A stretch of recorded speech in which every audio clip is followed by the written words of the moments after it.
હશે? આમ તો જોવા જઈએ તો છૂટા છૂટા વરસાદી ઝાપટા આવી રહ્યા છે પરેશભાઈ, પણ ચોમાસું ક્યારથી બેસે છે અને વરસાદની શરૂઆત ગુજરાતમાં ક્યારથી થશે?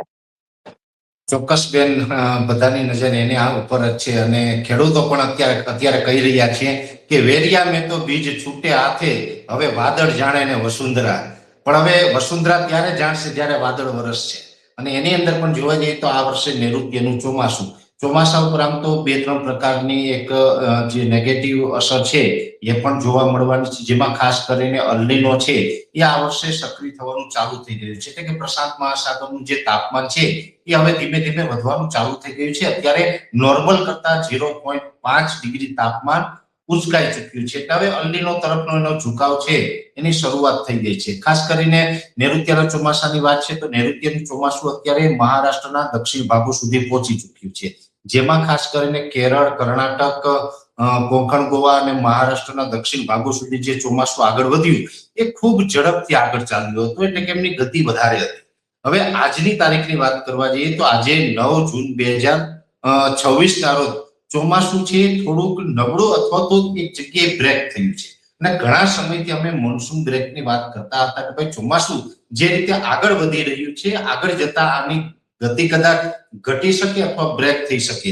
આજે જે આઈએમડી નું જે મોડેલ છે, બીજા પણ અલગ અલગ મોડેલો પ્રમાણે જે અમારું આજનું પ્રિડિક્શન છે, તો આજે બપોરે 3 વાગ્યા સુધીમાં ચોમાસું કોઈ જ પ્રકારે આગળ વધ્યું નથી. ગઈકાલે 8 જૂનના રોજ જે 3 વાગ્યા સુધી જ્યાં ચોમાસું પહોંચ્યું હતું એ લોકેશન ઉપર ચોમાસું હજુ સ્થિર થયું છે.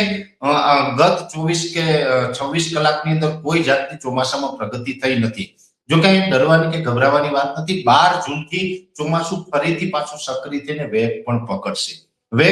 એટલે લગભગ ચોમાસું છે 15 જૂન આસપાસ ગુજરાતમાં પ્રવેશ કરે તેવી શક્યતાઓ છે. પછી એમાં 24 કે 36 કલાક આગળ પાછળ થાય, પણ 15 જૂને ગુજરાતમાં પ્રવેશ કરશે. પણ ગુજરાતમાં પ્રવેશ કરે એનો મતલબ એવો નથી કે દરેક ગુજરાતીઓને ત્યાં ચોમાસાના વરસાદનો લાભ મળી જાય. 15 જૂને સૌરાષ્ટ્રના દરિયાઈ કાંઠાના વિસ્તાર અને દક્ષિણ ગુજરાતના અમુક વિસ્તારો છે એમાં ચોમાસાનો પ્રવેશ થશે. અને બીજો રાઉન્ડ આવશે 22 થી 25 જૂનનો. એની અંદર લગભગ ગુજરાતના 60 થી 70% વિસ્તારને ચોમાસાનો લાભ મળે. અને ત્રીજો રાઉન્ડ છે જૂનના એન્ડમાં, એટલે કે 28 જૂન પહેલે 2 જુલાઈ સુધીનું સેશન હશે.